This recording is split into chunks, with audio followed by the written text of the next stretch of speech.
Hi there, happy hump day and welcome to Wednesday. So today we're talking about learning because learning is one of those things that you need to constantly do.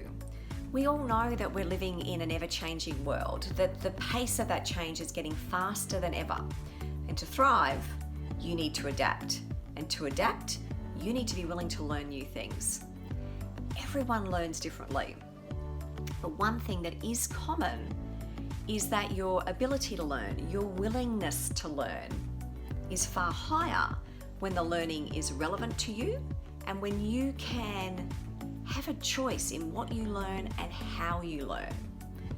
And so that means it also is helpful if you know what your strengths are. So there's a popular belief, which has been written about in many books, about what it takes to become an expert. And the belief is that all you need to do is get your 10,000 hours, and if you get your 10,000 hours, you can be an expert in anything. Now, it's loosely based on research which was done by a team of psychologists led by K. Anders Ericsson in Germany back in the 1990s. And what they found was that deliberate practice, not talent alone, was a key factor in becoming an elite performer. And they found this research, or these results, by looking at the habits of violin students, starting from childhood into adulthood. And what they found was that whilst all the students started studying at around the same time, by the age of 20, the elite performers had on average 10,000 hours of practice, while the less able performers had less. And so this is where the notion of do your 10,000 hours and you'll become an elite performer came from. But of course, it's never that simple. It's never just do the 10,000 hours and you'll become an expert. There's more to it. It's about understanding your strengths, leveraging those strengths.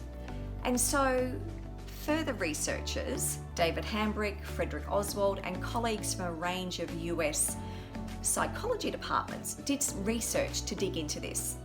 And what they were wanting to find out was to answer a fundamental question. Is practice all we need to do to become an expert?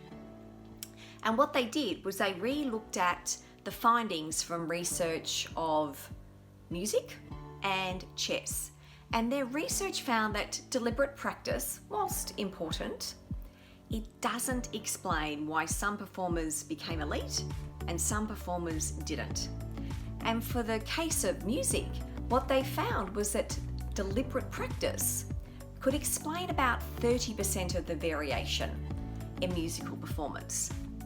But the remaining 70% was unexplained.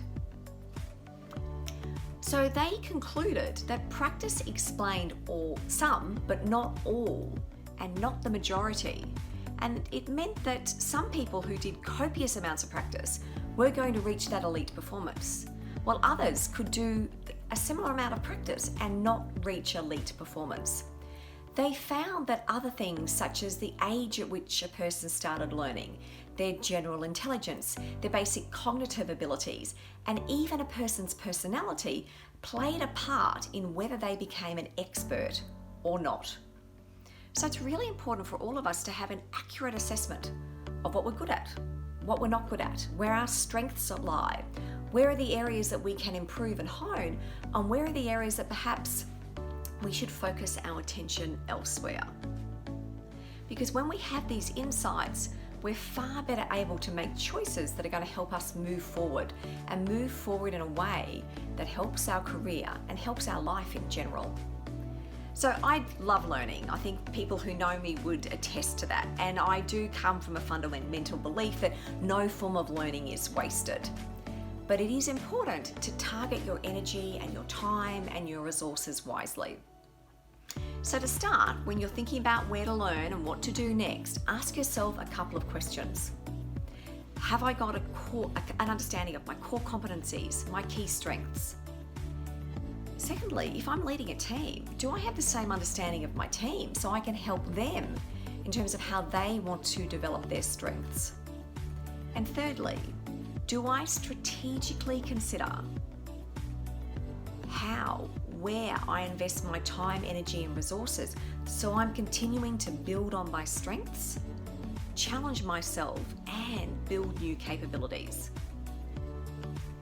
If you're not able to answer those questions, I'd suggest take some time, reflect on them, work on them before you think about investing in what it is you want to learn next.